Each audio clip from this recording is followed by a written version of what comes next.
Coffee Day. I'm Judy Manabusan, Reading Support Specialist here at Anderson Elementary School. Today, I'm going to be reading Chapter 13 of Charlotte's Web, titled Good Progress.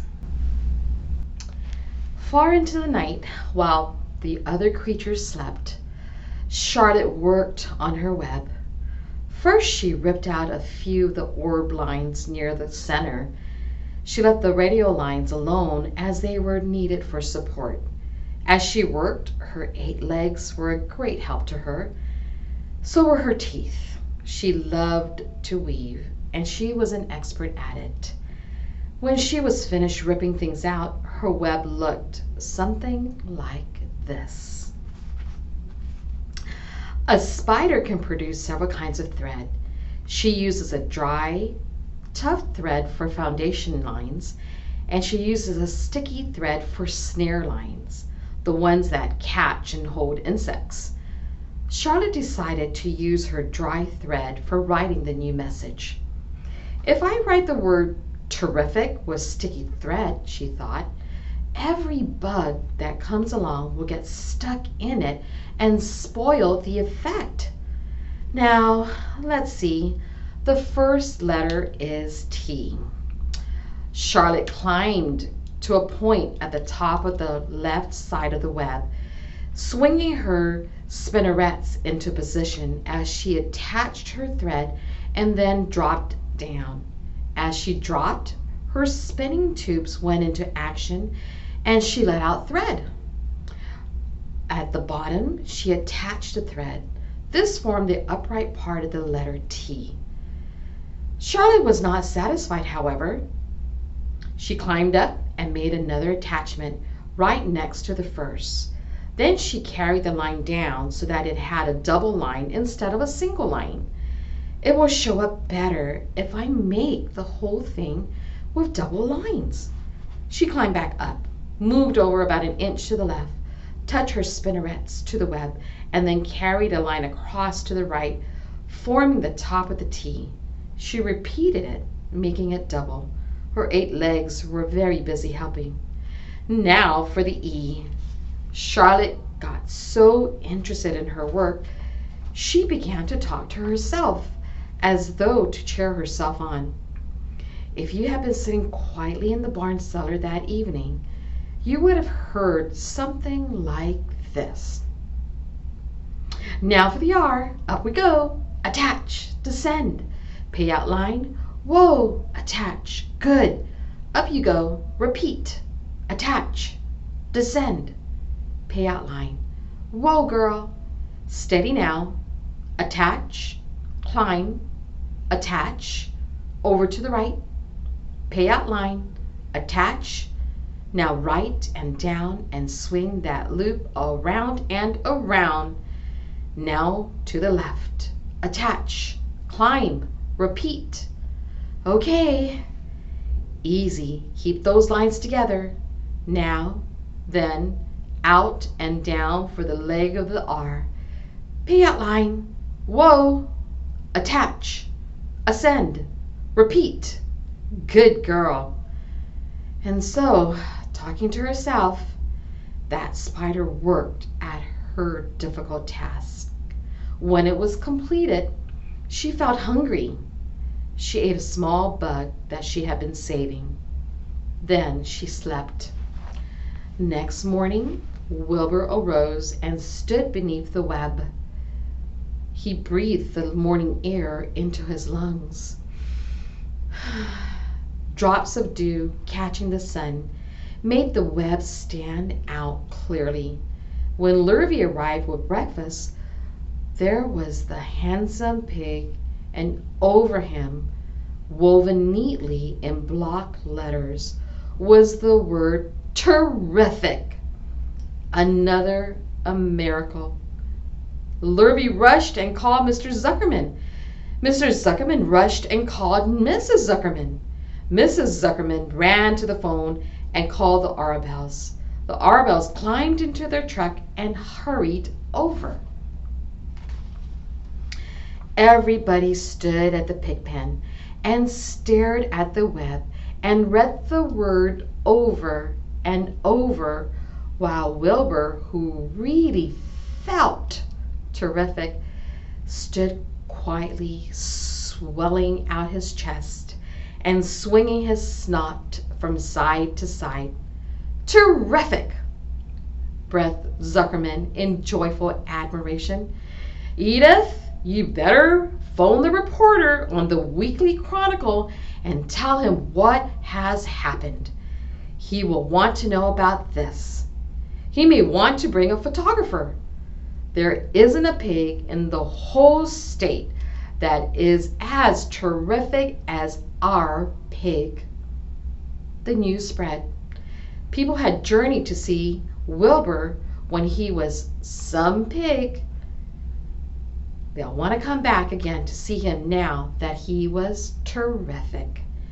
That afternoon, when Mr. Zuckerman went to milk the cows and clean the tie-ups, he was still thinking about a wondrous pig he owned.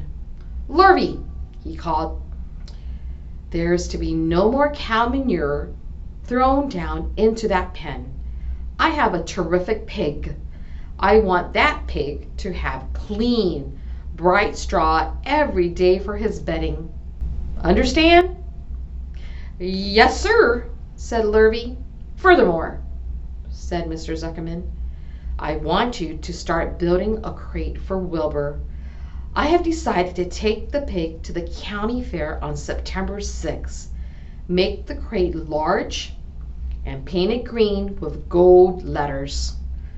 "What will the letters say?" asked Lurvy.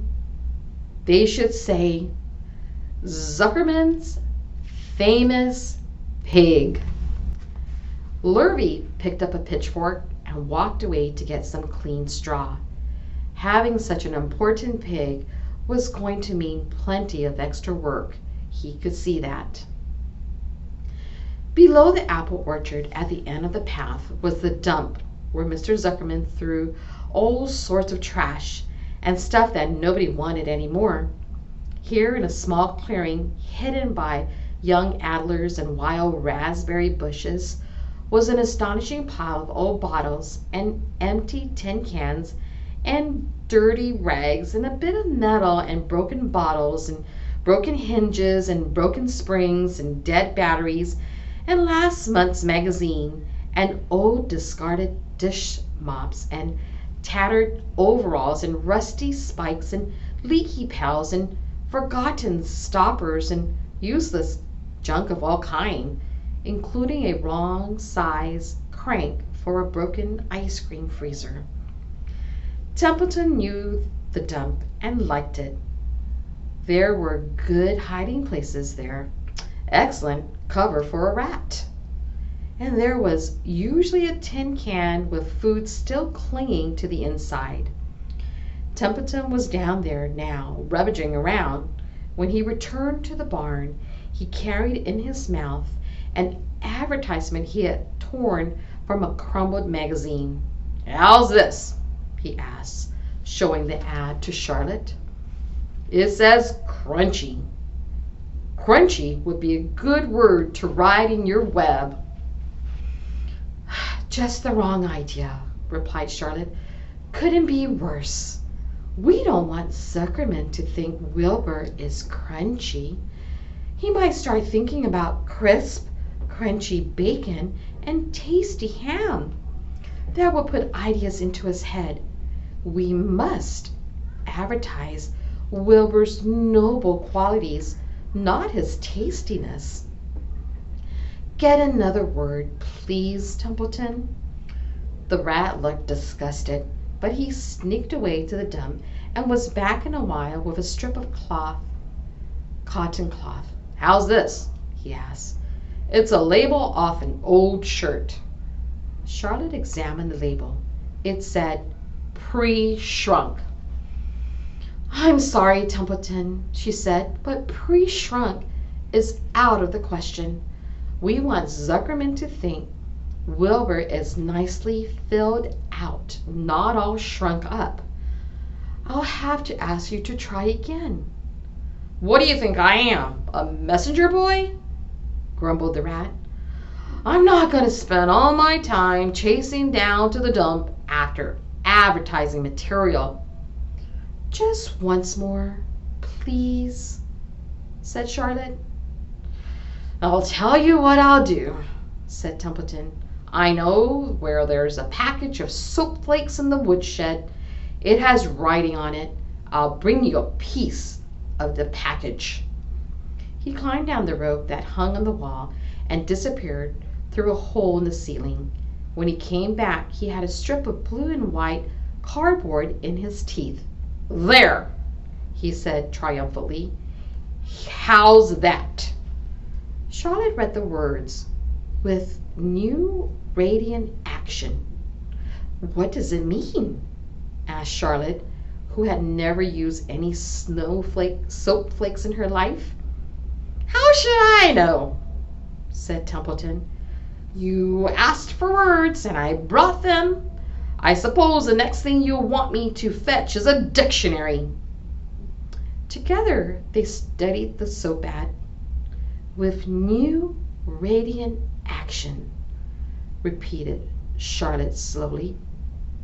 Wilbur, she called. Wilbur, who had been asleep in the straw, jumped up. Run around, commanded Charlotte. I want to see you in action, to see if you are radiant. Wilbur raced to the end of the yard. Now back again, faster, said Charlotte. Wilbur galloped. His skin shone. His tail had a fine, tight curl in it. Jump up into the air, cried Charlotte. Wilbur jumped as high as he could. Keep your knees straight and touch the ground with your ears, called Charlotte. Wilbur obeyed. Do a backflip with a half twist in it, cried Charlotte. Wilbur went over backwards, withering and twisting as he went. Okay, Wilbur, said Charlotte. You can go back to sleep. Okay, Templeton, the soap ad will do, I guess. I'm not sure Wilbur's action is exactly radiant, but it's interesting. Actually, said Wilbur, I feel radiant. Do you? Asked Charlotte, looking at him with affection. Well, you're a good little pig, and radiant it shall be. I'm in this thing pretty deep now. I might as well go to the limit. Tired from his romp, Wilbur lay down in the clean straw. He closed his eyes. The straw seemed scratchy, not as comfortable as the cow manure, which was always delightfully soft to lay in. So he pushed the straw to one side and stretched out in the manure. Wilbur sighed. It had been a busy day, his first day of being terrific. Dozens of people had visited his yard during the afternoon, and he had had to stand and pose, looking as terrific as he could. Now he was tired. Fern had arrived and seated herself quietly on her stool in the corner. Tell me a story, Charlotte, said Wilbur, as he lay waiting for sleep to come. Tell me a story. So Charlotte, although she too was tired, did what Wilbur wanted. Once upon a time, she began, I had a beautiful cousin who managed to build her web across a small stream. One day, a tiny fish leaped into the air and got tangled in the web. My cousin was very much surprised, of course. The fish was thrashing wildly. My cousin hardly dared to tackle it, but she did.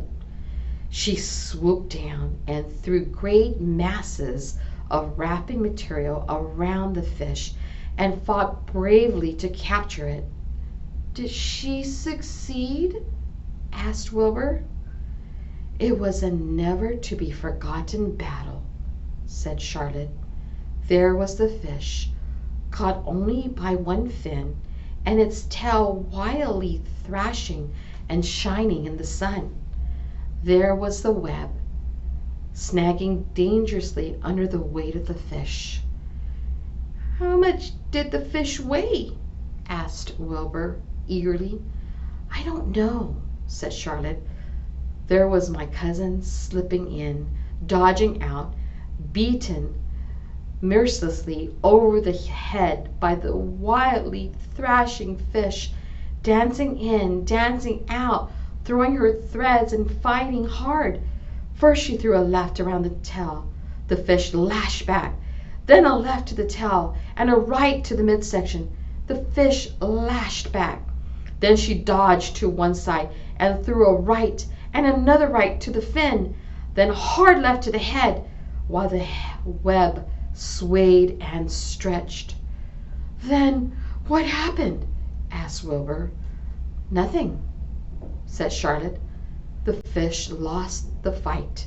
My cousin wrapped it up so tight it couldn't budge." "Then what happened?" asked Wilbur. "Nothing," said Charlotte. "My cousin kept the fish for a while, and then when she got good and ready, she ate it." "Tell me another story," begged Wilbur. So Charlotte told him another cousin of hers who was an aeronaut. "What is an aeronaut?" asked Wilbur. "A balloonist," said Charlotte. "My cousin used to stand on her head and let out enough thread to form a balloon. Then she'd let go and be lifted into the air and carried upward on the warm wind." "Is that true?" asked Wilbur. "Or are you just making it up?" "It's true," replied Charlotte. "I have some very remarkable cousins. And now, Wilbur, it's time you went to sleep." "Sing something," begged Wilbur, closing his eyes. So Charlotte sang a lullaby while crickets chirped in the grass and the barn grew dark. This was the song she sang: "Sleep, sleep, my love, my only, deep, deep in the dug and the dark. Be not afraid and be not lonely. This is the hour when frogs and thrushes praise the world from the woods and the rushes. Rest from care, my one and only, deep in the dug and the dark." But Wilbur was already asleep. When the song ended, Fern got up and went home. That's the end of chapter 13. Stay tuned for chapter 14 about Dr. Dorian. Thank you.